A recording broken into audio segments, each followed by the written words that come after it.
reconoce a través del complejo mayor de histocompatibilidad y esto polariza, ¿verdad? A que los virus sean reconocidos por los linfocitos T citotóxicos y estos puedan eliminarlos más fácilmente. Entonces, vean ustedes cómo se fue desarrollando la ciencia a través de la genética y empiezan a reconocer estos receptores como parte integral del desarrollo de la respuesta inmune y su polarización a una u otra respuesta. Entonces, ¿qué es el complejo mayor de histocompatibilidad? Pues es un conjunto de proteínas especializadas en la presentación antigénica que son codificadas por genes presentes en un locus determinado conocido como complejo mayor de histocompatibilidad. Y se llama complejo porque es un locus grande, ¿no? Y las características es que ellos tienen genes altamente polimórficos y que procesan el reconocimiento intercelular y además de eso tienen un papel preponderante en el trasplante de tejidos entre individuos y en la presentación de péptidos a los linfocitos T. Creo que es uno de los papeles más fundamentales para el cual fue creado, ¿verdad? En el caso de los trasplantes, lo que se observa aquí es la incompatibilidad o la compatibilidad del complejo mayor de histocompatibilidad entre individuos. Así es que naturalmente ellos fueron creados para la presentación de péptidos a los linfocitos T y para que los linfocitos T entonces, que son células especializadas en el reconocimiento, puedan entonces guardar memoria, ¿verdad? De eso que han reconocido con anterioridad. Entonces vamos a ver cómo está formado. Entonces, vean ustedes que juega un papel fundamental en la respuesta inmune, en los trasplantes de órganos y actualmente, ¿verdad? También juega un papel importante en la predisposición o resistencia a enfermedades. ¿Qué significa esto? Que nosotros tenemos codificados en nuestro genoma estos genes que producen esta proteína HLA que se ancla a la superficie de la célula y que esto nos puede decir a nosotros si somos susceptibles o somos resistentes a algunas enfermedades. Y con tener entonces un alelo u otro, entonces podríamos nosotros decir que vamos a padecer de una u otra enfermedad. Entonces esto es para ir a la ciencia, ¿verdad? Para que la genética nos diga que nosotros somos predisponentes o resistentes. Entonces, estos están alineados, ¿verdad? En una región continua del genoma y entonces hay diferentes localizaciones de acuerdo a cada especie. En el humano, entonces se le conoce como HLA o antígeno leucocitario humano y se encuentra localizado en el cromosoma 6. Y como ven en el ratón, el porcino, bovino, equino y pollo también tienen sus localizaciones en cada uno de los cromosomas y tienen nomenclaturas diferentes. Por ejemplo, en el ratón se nomencla H2 y en el porcino SLA, ¿verdad? Bovino, equinos y pollo, ¿verdad? Entonces vean ustedes, eso por la bolsa de Fabricio que tienen, ¿no? Entonces, cada especie entonces tiene una localización diferente del complejo mayor de histocompatibilidad.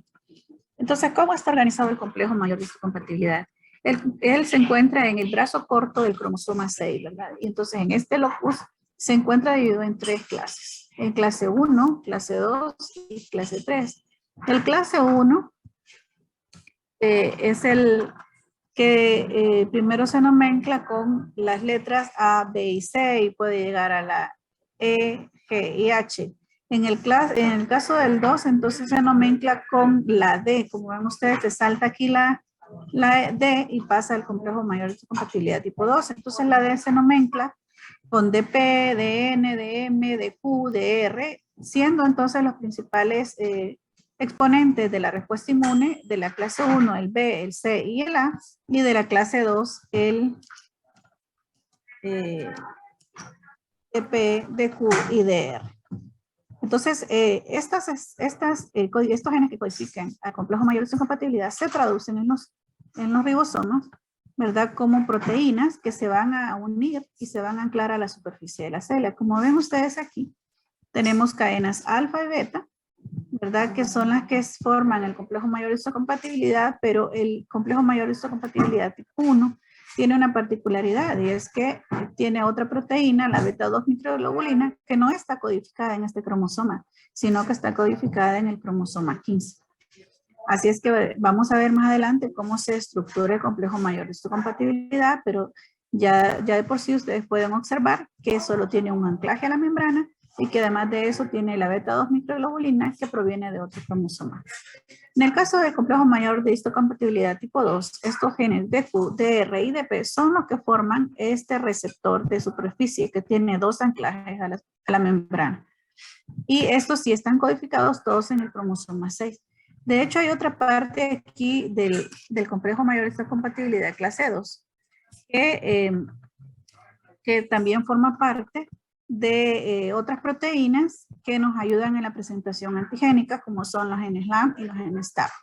Entonces, estos lo vamos a ver ahorita más adelante y vamos a ver que estos también ayudan a procesar el antígeno intracelularmente y lo colocan entonces en este surco que tiene el complejo mayor de histocompatibilidad, donde se le presenta este péptido a los linfocitos T. También tenemos entonces el complejo mayor de histocompatibilidad clase 3 que se encuentra en medio del 1 y el 2 y estos no forman proteínas de superficie, pero tienen otras funciones que forman otras proteínas que también sirven en la respuesta inmune y ahorita los vamos a ver uno por uno. Entonces veamos los genes de clase 1. Entonces el complejo mayor de histocompatibilidad clase 1 determina glicoproteínas de membrana que aparecen en casi todas las células nucleadas y sirven para presentar antígenos peptídicos a las células de los linfocitos T citotóxicos. En la siguiente clase nosotros vamos a ver que hay dos tipos de linfocitos, los linfocitos T citotóxicos y los linfocitos T ayudadores. Entonces el complejo mayor de histocompatibilidad clase 1 presenta péptidos a los linfocitos T citotóxicos. Y estas están formadas por una glicoproteína polimórfica denominada cadena alfa y una molécula invariante no polimórfica, mucho más pequeña, denominada microglobulina beta 2. Esta está codificada, como les mencioné antes, en el cromosoma 15 y no en el cromosoma 6. Así es que esta es como nosotros veríamos las estructuras, ¿verdad? De diferentes perspectivas y entonces veríamos entonces las cadenas alfa que son enrolladas y las cadenas beta que son más planas. Y entonces, ¿cómo está formado el complejo mayor de histocompatibilidad clase 1? Entonces, ella está formada por una molécula de alfa 3 que está anclada a la superficie, ¿verdad? También está unida a una molécula alfa 2 y alfa 1, que son las que están más expuestas o las que están más, son las que tienen de hecho el contacto con el péptido. Y este surco, entonces, es donde se coloca el péptido que, de acuerdo a las fuerzas que vimos de unión en las clases anteriores, se va a quedar ahí acoplado. Y vean ustedes que viene del cromosoma 15, la beta 2 microglobulina, que se une a esta multiproteína, pero que no se ancla a la superficie, ¿verdad? Se une a las proteínas alfa 1, alfa 2 y alfa 3. Entonces, vean ustedes que en esta hendidura de la alfa 1 y la alfa 2 es donde vamos a tener nosotros el péptido que va a ser presentado a los linfocitos T citotóxicos. Entonces, veamos nosotros cómo es que esto se procesa. Vamos a ver si el videito no funciona. Bueno, no me acepta que lo abra directamente. Lo vamos a ver entonces en un videito al final de la clase, ¿verdad? Les voy a presentar los dos videos de cómo esto se procesa. Igual creo que los videitos están ahí en el campus virtual. Entonces, ¿qué va a ocurrir? Vean ustedes que el desarrollo del retículo endoplásmico es importante porque ahí es donde se ensambla, ¿verdad? El complejo mayor de histocompatibilidad. ¿Se acuerdan que les había hablado de estas genes LAM que forman el proteosoma, ¿verdad? El proteosoma no es más que un conjunto de moléculas que lo que van a hacer es degradar esos péptidos que entren o esos microorganismos que entren fagocitados por la célula presentadora de antígenos. Entonces, ¿qué va a ocurrir? La célula va a fagocitar, en este caso, en este ejemplo es un virus, la fagocita. Entonces, este proteosoma que es codificado por los genes LAM del complejo mayor de histocompatibilidad tipo 2, entonces lo que va a hacer es que lo va a destruir y lo va a deshacer en pedacitos. Veamos, esos péptidos entonces van a pasar a través de un poro de los genes TAP. ¿Se acuerdan que habíamos hablado de los genes TAP también en el complejo mayor de histocompatibilidad tipo 2? Ellos forman este surco donde ellos van a entrar.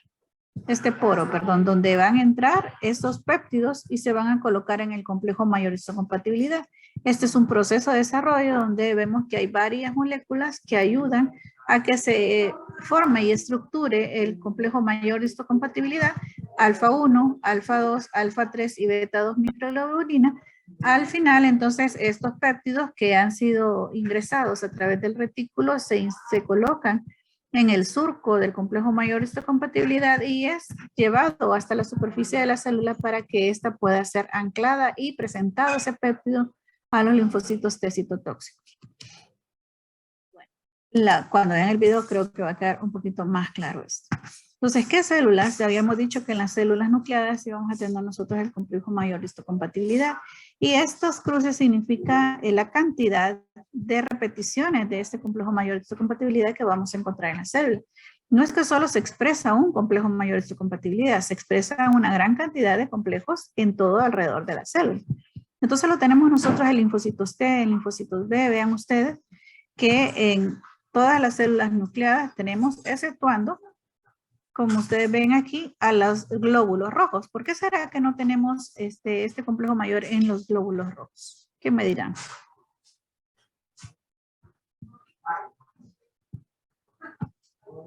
¿Por qué creen que no tenemos nosotros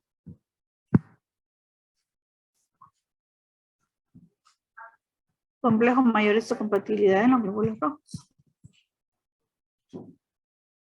Porque no hay núcleo en los glóbulos rojos. Correcto, ¿verdad?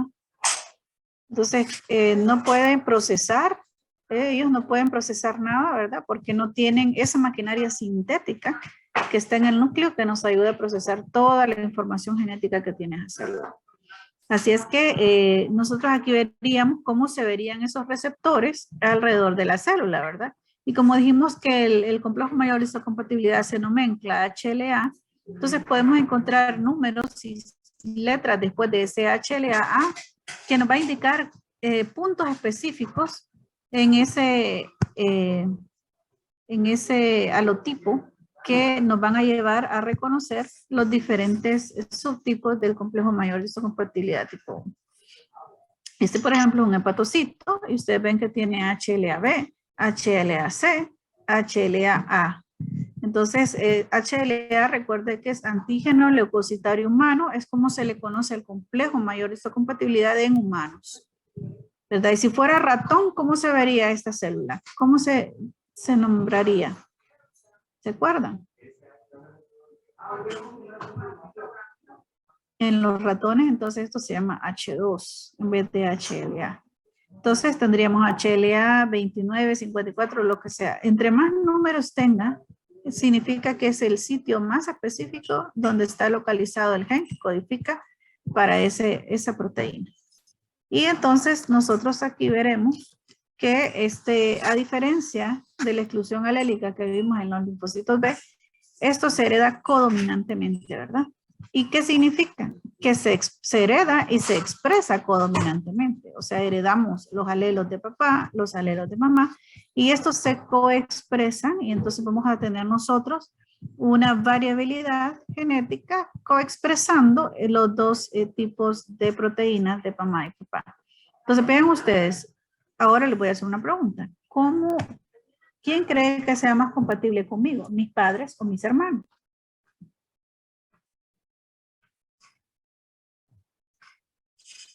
¿Por qué?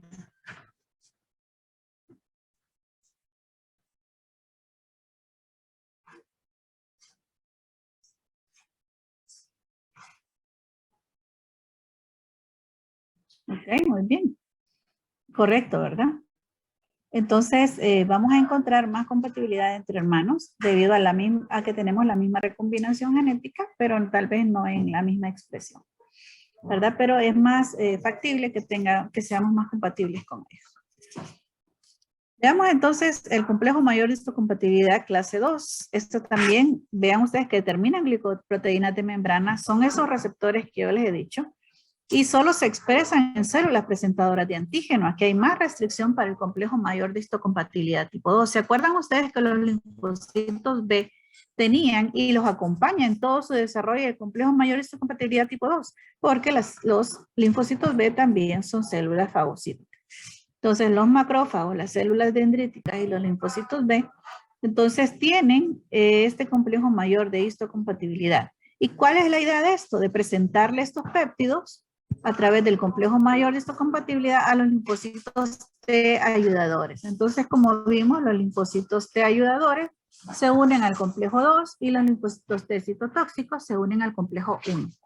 Entonces, son muy similares en su estructura. Vean ustedes, tenemos cadenas alfas y cadenas beta, pero en este caso, nosotros vamos a tener que el surco está formado por las cadenas beta 1 y alfa 1.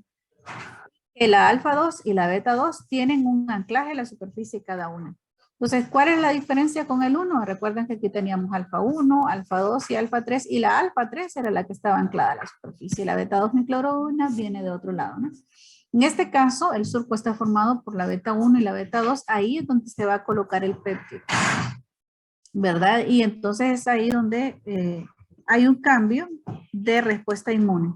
¿Cómo ocurre esto? En el caso del complejo mayor histocompatibilidad tipo 2, ¿verdad? También lleva un proceso diferente. La célula se fagocita, ¿verdad? El microorganismo se fagocita, ya sea bacteria, ya sea un virus. Bueno, los virus de hecho lo hacen como lo vimos en el anterior. Esta bacteria entonces se fagocita en el endosoma, se destruye.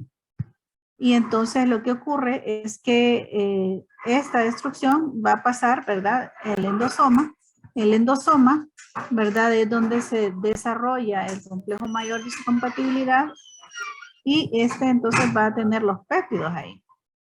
Pues vean ustedes que es un poquito diferente cómo se desarrolla el complejo 2. Tenemos nosotros en el retículo endoplásmico la formación del 2 y recuerden que el 2, perdón, se codifica en el mismo cromosoma, así es que no tenemos que esperar otra proteína de otro cromosoma. ¿Y qué ocurre? Se le coloca una cadena invariante en el surco que lo acompaña, ¿verdad? Y lo lleva hasta el endosoma donde ha sido degradado el microorganismo. ¿Qué va a ocurrir con ese montón de péptidos que quedan ahí? Entonces, hasta que los péptidos entran en contacto, ¿verdad? Con este surco, cuando la cadena invariante se suelta, entonces va a buscar cuál es el más afín y el más afín entonces se va a unir a él y va a pasar entonces también, vean ustedes, por el aparato de Golgi y vacuolización hacia la superficie celular. ¿Qué va a ocurrir entonces? Vean ustedes que no es lo mismo el proceso que vimos con los virus que lo que vimos con las bacterias, ¿no? Lo que va a ocurrir, va a presentar péptidos a los linfocitos T ayudadores, no a los linfocitos T citotóxicos. Eso hace entonces que haya un cambio de respuesta inmune. ¿Qué células pueden tener entonces estos complejos mayores de histocompatibilidad tipo 2? Vean ustedes que los linfocitos T van a tener poca cantidad. Los linfocitos B, por supuesto, porque son células presentadoras, los macrófagos, otras células del Langerhans. Recuerdan ustedes que los macrófagos toman nombres diferentes dependiendo de dónde se encuentren. Las células epiteliales del timo son muy importantes y vamos a ver en la ontogenia linfocitos T por qué les digo esto.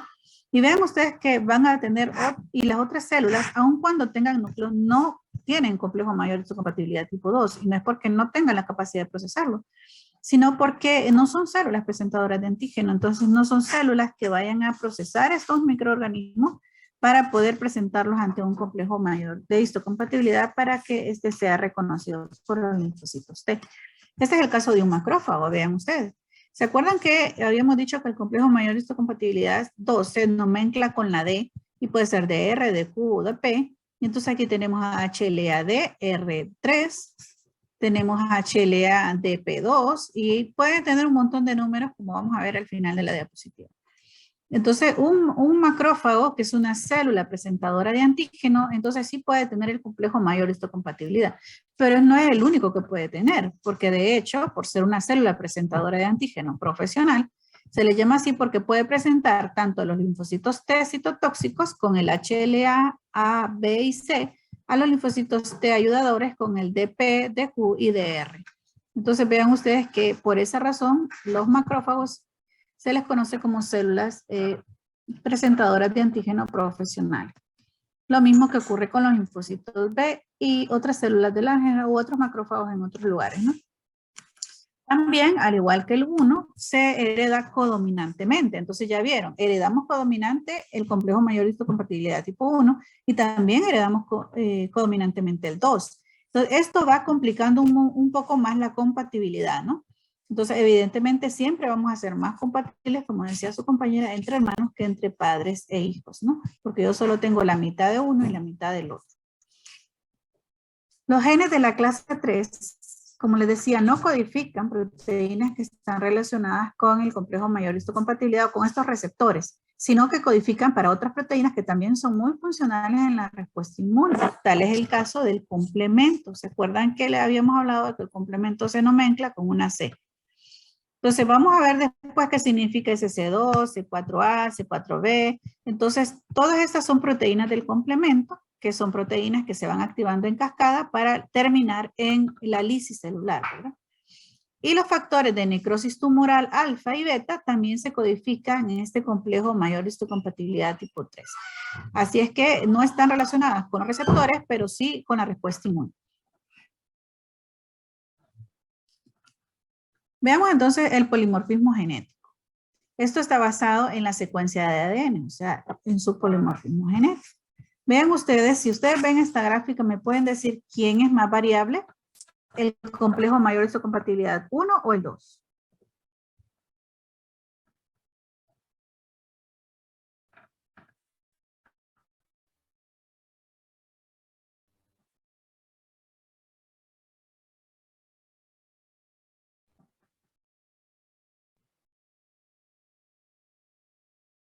¿Qué significa que sea variable? Son todos los cambios que puede tener para formar estos receptores, para que puedan coger los péptidos y presentarlos a los linfocitos T, ya sean citotóxicos o ayudadores. ¿Cuál de estos dos complejos, el 1 o el 2, es más polimórfico genéticamente? ¿El 1 o el 2? El 1. ¿Por qué? A ver, el 1, aquí dejo el 1, ¿por qué?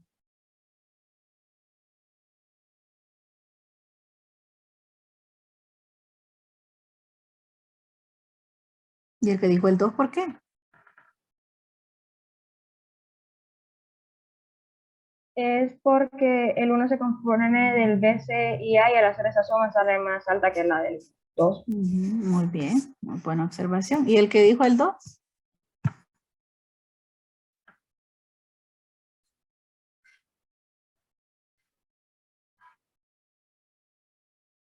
Bueno, está en lo correcto, ¿verdad? Vemos aquí que la barrita más grande de polimorfismo es la del B y el B forma parte del complejo mayor histocompatibilidad tipo 1. Luego, el DR del complejo mayor histocompatibilidad tipo 2 es el más polimórfico, ¿verdad? Así como el B del 1 es el más polimórfico. Esto es genéticamente, o sea, lo que está codificado en nuestro genoma. Veamos ahora cómo se observa, si esto se expresa al igual que como está codificado. Y este es el polimorfismo antigénico basado en el fenotipo. Entonces, ¿qué se expresa? ¿Quién se expresa más polimórficamente, el complejo 1 o el complejo 2?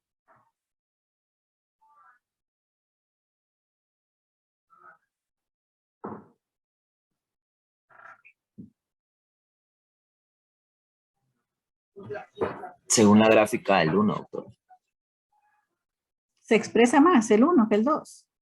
El 2, doctora. El 2. ¿Se acuerdan que el DR es del complejo 2, verdad? Entonces, este se expresa más polimórficamente que el 1, ¿verdad? Y vean que usted es el más polimórfico, allá era el B, ¿verdad? De todos, y genéticamente tenía más polimorfismo, pero se expresa menos que el DR, de hecho. Entonces, el DR presenta antígenos a los linfocitos T ayudadores y el B presenta linfocitos T citotóxicos. Esto es muy importante que lo recuerden. Veamos estas células entonces. Aquí tenemos qué tipo de complejo que está rodeando esta célula, un hepatocito, y vean esta otra. Ahí tenemos dos tipos de complejos que están rodeando las células. Una porque es especializada en la respuesta antigénica y la otra no, ¿verdad? Entonces, vean ustedes que hay estos complejos mayores de histocompatibilidad o estos genes HLA son muy importantes que los tomemos en cuenta cuando se hacen trasplantes de órganos. Vean ustedes que heredamos nosotros codominantemente, ya sea el 1 y el 2 de nuestros padres. Así es que se imaginan ustedes las posibilidades de encontrar a una persona idéntica en los genes HLA. Eso es lo que complica, de hecho, ¿verdad? El trasplante de órganos. Y también esto ayuda mucho en aplicaciones legales, por ejemplo, la identificación de padres. Cuando tenemos estos problemas de paternidad, lo que se busca son estos alelos HLA, ¿verdad? Y se buscan mínimo 12 alelos que sean compatibles, ¿verdad? Con el bebé. Y entonces lo que se hace es un perfil paterno, un perfil materno y un perfil del bebé. Entonces, tiene que machar en el 99.9% para decir que él es el padre de ese bebé, ¿no? En medicina forense también sirve, ¿verdad? Porque a través de los genes HLA también podemos encontrar el parentesco, por ejemplo, una persona desaparecida, ¿verdad? En estos huracanes, no sé, en este tipo de desastres naturales, ¿verdad? Y en nuestro país por la delincuencia, ¿no?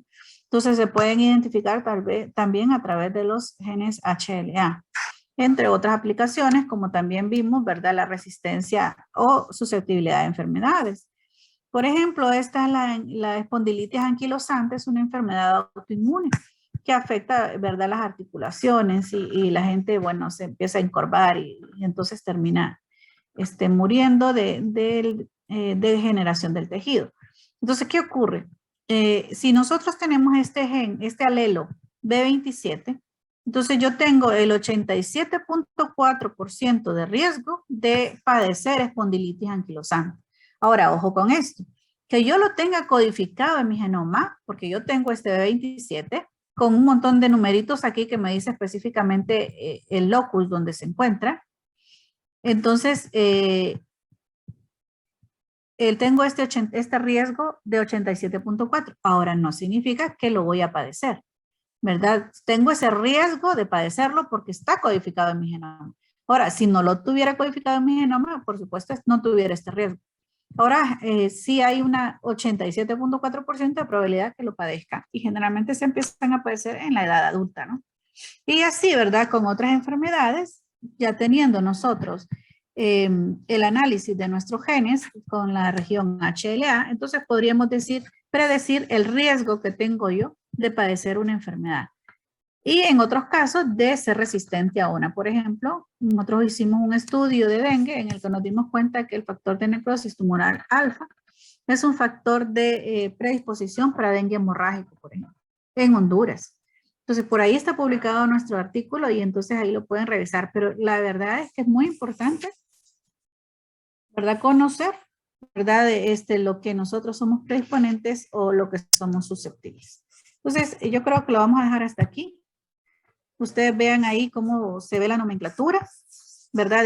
Pueden ser con una gran cantidad de numeritos, va a depender de qué tan específico estamos hablando de locus, y esto lo veríamos cómo interactúa el clase 1 con el receptor del linfocito T en la siguiente clase cuando veamos nosotros entonces los linfocitos T. Ahora solo déjenme que les voy a pasar lista antes de que se me acabe el tiempo. Y nos veríamos, les recuerdo, nos veríamos el lunes, ¿verdad? Para ver la clase de linfocitos T. Doctora, ¿hay laboratorio hoy? Si ustedes tienen alguna duda o consulta, lo podemos tener, ¿verdad? Si no, pues entonces me avisan. O, bueno, díganme ahorita si necesitan que revisemos algo, ¿verdad? Si tienen alguna duda con la curva, si tienen alguna duda con los ejercicios, no sé. Ustedes digan.